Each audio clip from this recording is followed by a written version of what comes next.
Welcome back. Please like, share the video, and subscribe to the channel. Welcome back to Global News Daily. I'm Alex. And I'm Jamie. Thanks for joining us. Alex, we have some really shocking news today regarding President Trump and international relations. That's right, Jamie. It's a huge story. President Trump has just announced that the United States is formally withdrawing from 66 different international organizations and treaties. 66? Wow, that is a massive number. I expected some changes, but that sounds like a major shift. Which groups are at the top of the list? Well, the biggest ones are related to the environment.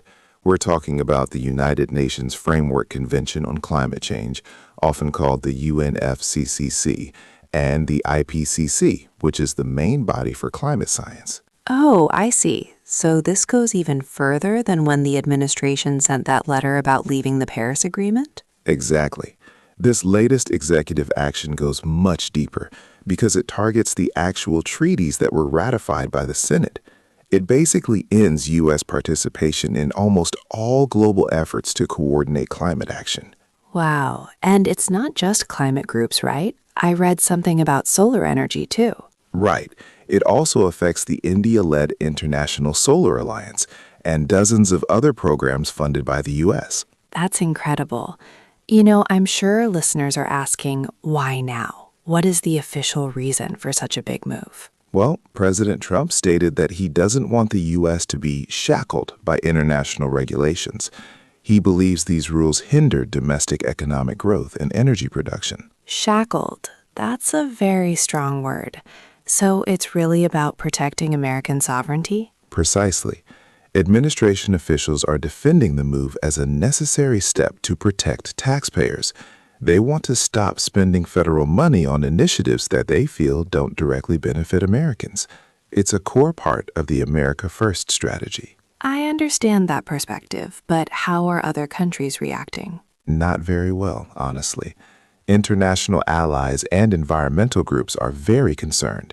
They've warned that this will isolate the U.S. and undermine decades of scientific cooperation. Right, and diplomats are worried about a power vacuum, aren't they? Exactly. If the U.S. steps out, other nations might step in to set the global standards. It could really change who has the most influence in the world. It's a lot to process. Is this the end of the withdrawals, or is there more to come? The administration signaled that they are still evaluating other international bodies, so we might see even more withdrawals soon. Wow. Well, thank you for breaking that down for us, Alex. It's definitely a new era for U.S. diplomacy. It certainly is. We'll keep you updated as more news comes in. Hello, everyone, and welcome back to the show. I'm Alex. And I'm Jamie. Today, we are diving into some massive news regarding global energy and international relations. That's right. President Trump recently confirmed that the United States will maintain control over Venezuela's oil production and its reserves for an indefinite period. Wow, indefinite. That sounds like a very long time, Alex. How is this actually going to work on the ground? Well, President Trump mentioned that the newly installed interim government in Venezuela is cooperating fully. Basically, they are granting American companies the necessary access to extract and market the country's crude oil. I see.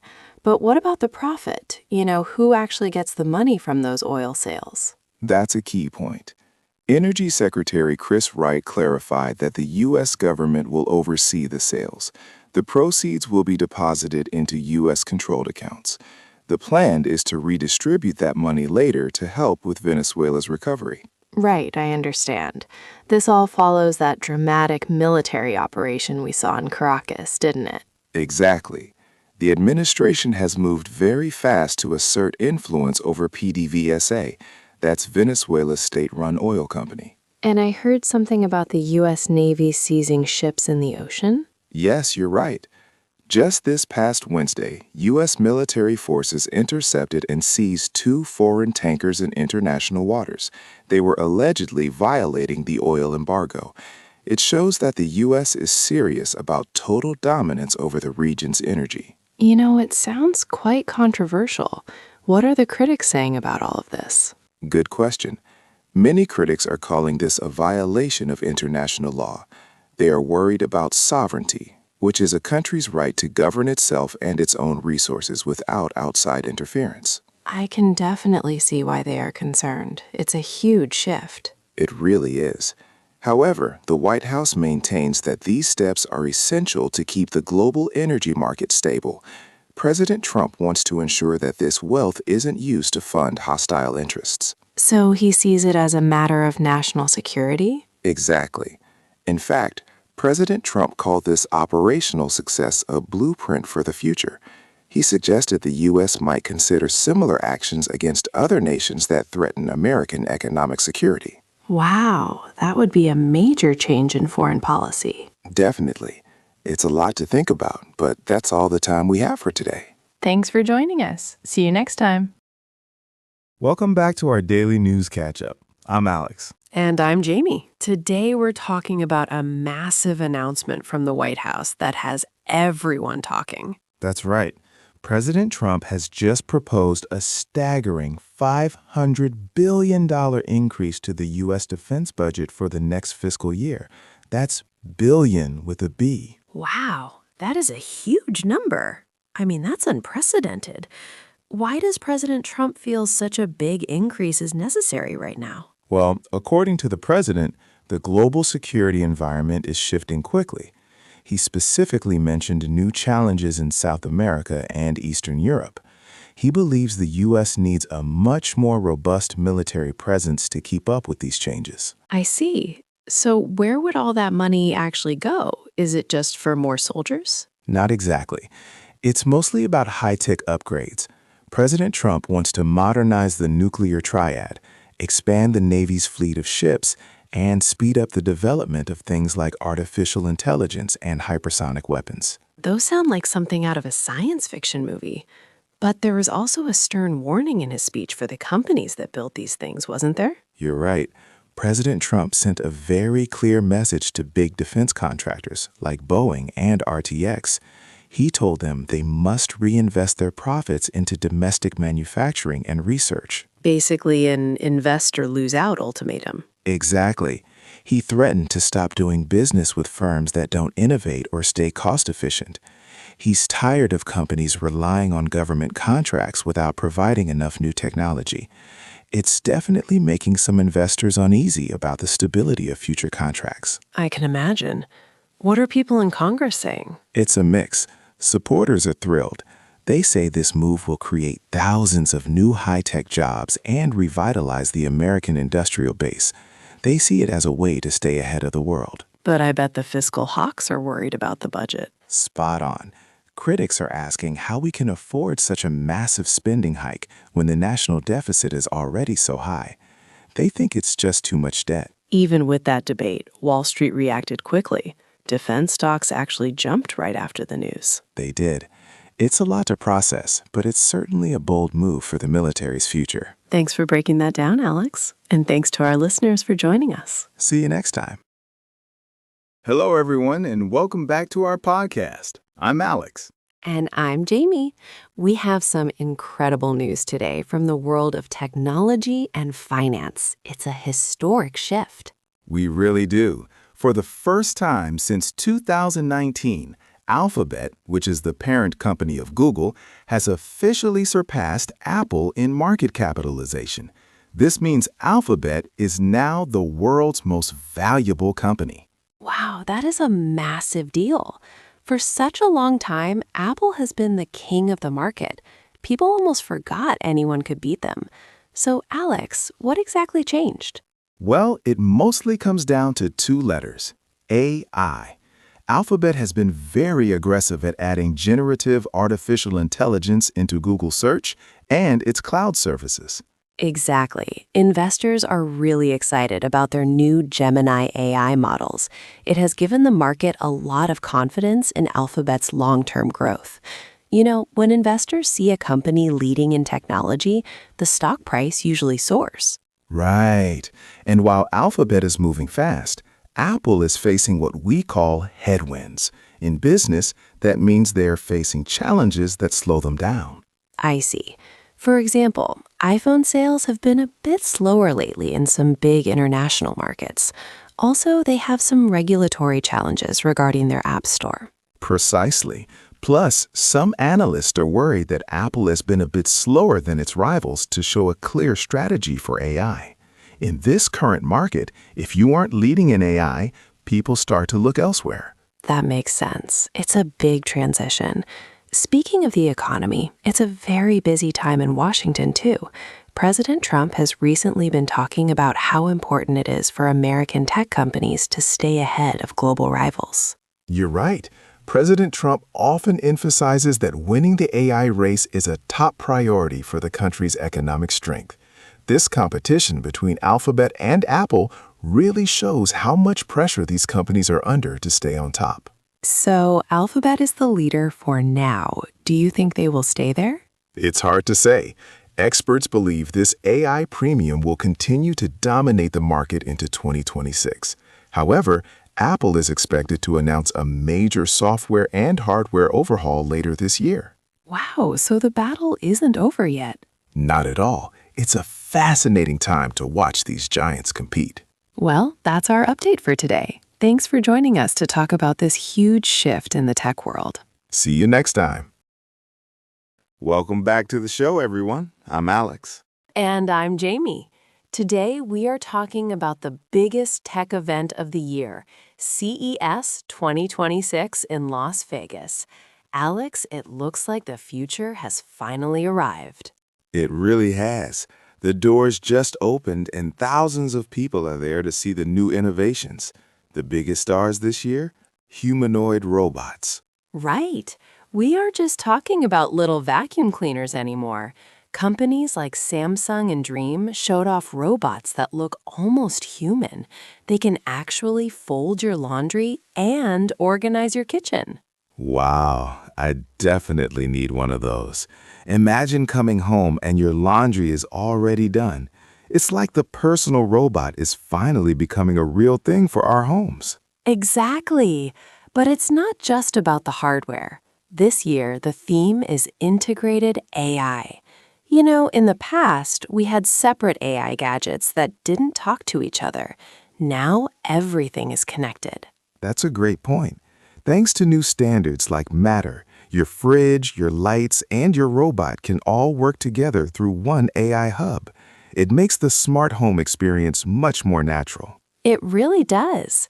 And you know, even President Trump mentioned recently how important these tech advancements are for the American economy. President Trump has been very vocal about keeping the U.S. at the forefront of the AI race. He's right. The competition is intense. Speaking of fun tech, did you see the announcement from Lego? Oh, the smart bricks. I love this. They put tiny sensors and AI inside the bricks. So when kids build a dragon or a car, it can actually react to the environment in real time. It's educational and very cool. It's amazing. And we can't forget the cars. NVIDIA and AMD are showing off new chips that make self-driving cars much safer. They can navigate busy city streets with almost no help from a human. It feels like we are moving past the hype phase. AI isn't just a buzzword anymore. It's becoming a practical tool that helps us every day. Well, the show continues through the weekend, so we expect even more surprises. I can't wait. Thanks for joining us today. See you next time. Welcome back to the show. Today, we are discussing a huge story that could change the global economy. Imagine a tax so high it makes trading almost impossible. You mean the 500% tariff? That's an incredible number, Alex. It really is. President Trump is now backing a new legislative bill called the Energy Freedom and Security Act. Right, I've heard about this. Essentially, if a country continues to buy oil from Russia, they will face a mandatory 500% tariff on any goods they try to sell to the United States. Exactly. For our listeners, a tariff is basically a tax on imported goods. President Trump's goal here is to completely isolate the Russian economy. He wants to make it financially impossible for other countries to keep buying Russian oil while still trading with the U.S. Wow, so it's basically an ultimatum. You can trade with Russia or you can trade with America, but you can't do both. You know, that's a very tough choice for many nations. For example, countries like India and China are very concerned right now. I can see why. India has been relying on discounted oil from Russia to meet its energy needs. Now they have to decide if that cheap oil is worth losing access to the massive U.S. market. Right. President Trump defended this aggressive stance recently. He argued that countries that fund American adversaries shouldn't expect to profit from the U.S. economy. He believes this move will strip Russia of the revenue it needs to sustain its military operations. It makes sense from a security perspective, but what about the costs at home? That's the big question. While the bill is expected to pass easily in Congress, some economists warn about inflation. If global supply chains are disrupted, prices for everyday items could go up. Exactly. And there is the risk of a trade war if other countries decide to hit back with their own taxes on American goods. True, but the White House maintains that the primary goal is total energy independence for the West. They want to promote American-produced oil and gas as the main alternative to Russian supplies. It's a very bold move. It'll be interesting to see how the rest of the world responds to President Trump's policy. Definitely. Thanks for joining us today to break this down. See you next time. Hello, everyone. Welcome back to our daily news catch-up. I'm Alex. And I'm Jamie. Today, we are talking about something that affects every single one of us, the food we eat. That's right.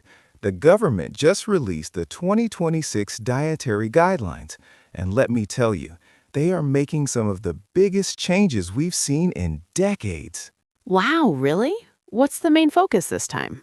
Well, for the first time ever, the guidelines are specifically targeting highly processed or ultra-processed foods. You know, the stuff that comes in a box or a bag and stays fresh for a very long time.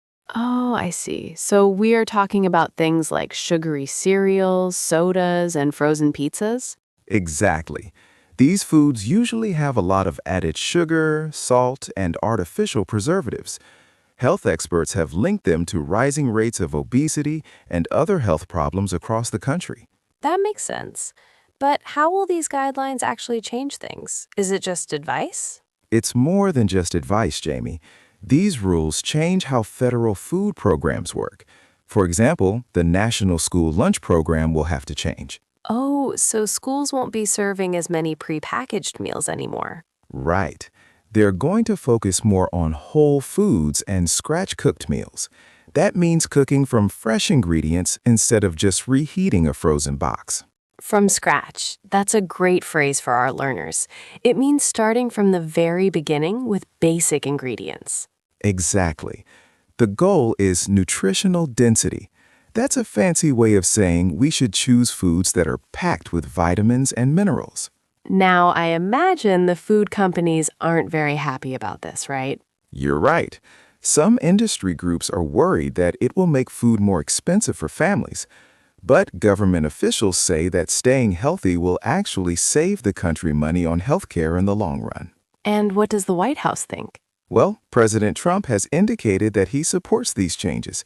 Even though President Trump usually likes to reduce government regulations, he says the health of the American workforce is a major priority. So President Trump believes a healthy workforce is essential for a strong country. Exactly. He's supporting these science-based updates to keep Americans strong and productive. That's really interesting. It sounds like big changes are coming to the grocery store and the school cafeteria. Definitely. Thanks for joining us today.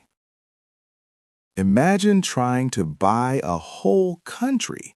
Sounds like something from a history book, right? Well, it's actually the biggest headline in diplomacy today. Right? It's definitely not your average Tuesday news.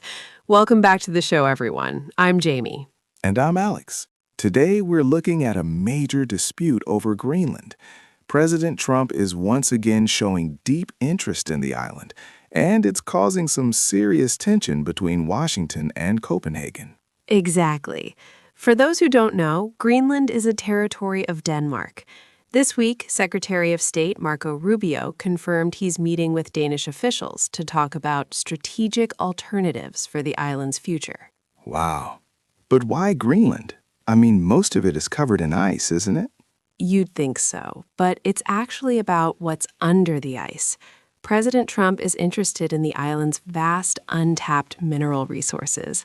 Plus, because of its location in the Arctic, it's a huge deal for North American security. That makes sense. The administration says a purchase or even a long-term lease would help both the economy and our defense. But Jamie, how did Denmark react? Not well at all. Danish Prime Minister Mette Frederiksen was very firm. She called the idea absurd and stated clearly that Greenland is simply not for sale. Ouch. That's a tough no. But I read that the White House is turning up the heat. They've hinted that if Denmark doesn't negotiate, there could be a withdrawal of defense cooperation, or even, and this is the wild part, potential military action. Right, and that's the part that has everyone worried. Even some Republican lawmakers are saying, wait a minute, let's not threaten a NATO ally. But President Trump says the U.S. must protect its interests in the Arctic as the ice melts. It's a complicated situation, especially because the people in Greenland have their own ideas. Many actually want independence from Denmark and might support a deal with the U.S. if it helps them reach that goal. True. There's even a referendum planned for 2026. So, this story is far from over. It's a real test for the transatlantic alliance. Definitely. Thanks for joining us today to break it all down. See you next time. Welcome back to the show, everyone. I'm Alex. And I'm Jamie. Today we have a very interesting story from Washington, D.C. that has caught everyone by surprise. That's right, Jamie. President Trump has just shaken things up in Congress. He is asking Republican lawmakers to be more flexible on a very sensitive topic, federal funding for abortion services. Wow, that really is a big surprise. Usually the Republican Party is very firm on that issue, right? Exactly. For a long time, there has been a rule called the Hyde Amendment. It basically stops federal money from being used to pay for most abortions. But President Trump says this rule is now the primary obstacle to a much bigger goal. And what exactly is that goal? Is it about the upcoming elections? You hit the nail on the head. President Trump wants to pass a bipartisan health care deal. That means a deal both Republicans and Democrats agree on. He wants to lower insurance premiums and make health care more affordable for voters before the midterm elections. Ah, I see. So he thinks if Republicans relax their stance on this one issue, they can finally get the whole health care package finished? Precisely. He told his party that the political stakes are just too high to fail. He suggested that by finding a middle ground, they could take the issue off the table, so the opposition can't use it against him as a campaign tool. That's a very practical way of looking at it, but I imagine some people are pretty upset about this. Oh, definitely. There has been immediate backlash. House Speaker Mike Johnson and several anti-abortion groups are not happy at all. They argue that any compromise on this rule would be a betrayal of their core conservative principles. It sounds like there's a lot of tension inside the party right now. There really is. However, his comments have given a glimmer of hope to some senators. A group of moderate lawmakers has been trying to pass a bill to lower insurance costs for weeks, but they were stuck. So because President Trump is willing to negotiate, the bill might finally move forward? Exactly. It's a bold move. We'll have to see if the rest of the party follows his lead. Politics is never boring. Thanks for explaining that, Alex. Anytime. Thanks for listening, everyone.